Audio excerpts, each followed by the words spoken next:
সচিবালয়ের আগুন নেভাতে গিয়ে বেপরোয়া ট্রাকের ধাক্কায় ফায়ার সার্ভিসের এক কর্মী গুরুতর আহতের পর চিকিৎসাধীন অবস্থায় মারা গেছেন। নিহত ফায়ার সার্ভিস কর্মীর নাম সোহানুর রহমান নয়ন।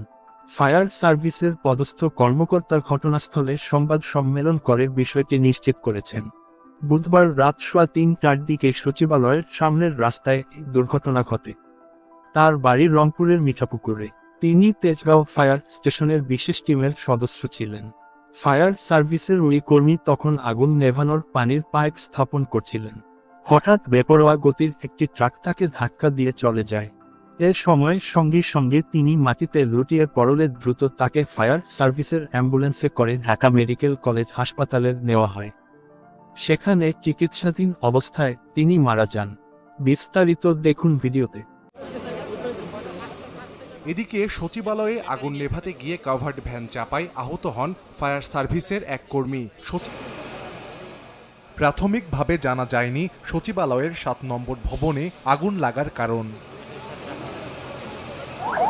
ফায়ার সার্ভিস জানায় মধ্যরাত 1:54 আগুনের খবর পায় তারা। প্রথম দফায় ঘটনাস্থলে যায় ফায়ার সার্ভিসের 8টি ইউনিট।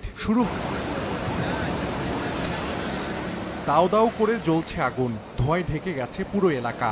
বুধবার যদি বাংলাদেশ সচিবালয়ের ক্ষেত্রেও করি তাহলে তো অবশ্যই প্রশ্ন থেকে যায়। ফায়ার সার্ভিসের এত ল্যাডার, এত গাড়ি, এত প্রযুক্তি থেকে নিবানোর যে একটা তৎপরতা, যে একটা কার্যক্রম, এটা আমরা ফায়ার সার্ভিসের ভিতরে আমরা দেখতে পাই নাই। প্রশাসন তো অবশ্যই ব্যর্থ, ফায়ার সার্ভিসেও ব্যর্থ এবং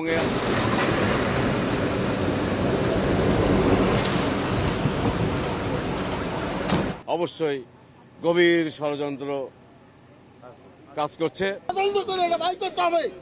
আমাদের দেশের জন্য কারাই ষড়যন্ত্র করতে আছে। আর গভীর রাতে আগুন লাগে রাজধানীর সেগুনবাগিচায় সচিবালয়ের 7 নম্বর ভবনে।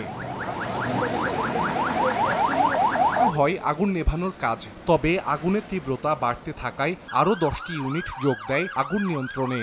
একটা সাধারণ জায়গায় আগুন লাগলে যে ব্যবহারটা করি সেই মানে টাকার একটা দেখাচ্ছে, ভাই আপনারা আমাদের মধ্যে সমাধান করেন, আমরা চলে যাই।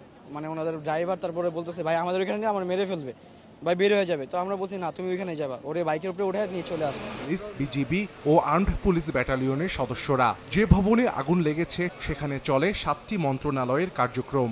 ইলেকট্রিক্যাল শর্ট সার্কিট হতে পারে। এটা যদি এত বড় বাংলাদেশের একটা হৃৎপিণ্ড ফুলে যাচ্ছে, এটা যদি নিয়ন্ত্রণে আনতে না পারে। একটা ফায়ার সার্ভিস থেকে আগুন ধরা নিবাচ্ছে, সেটাও বন্ধ করে দিচ্ছে।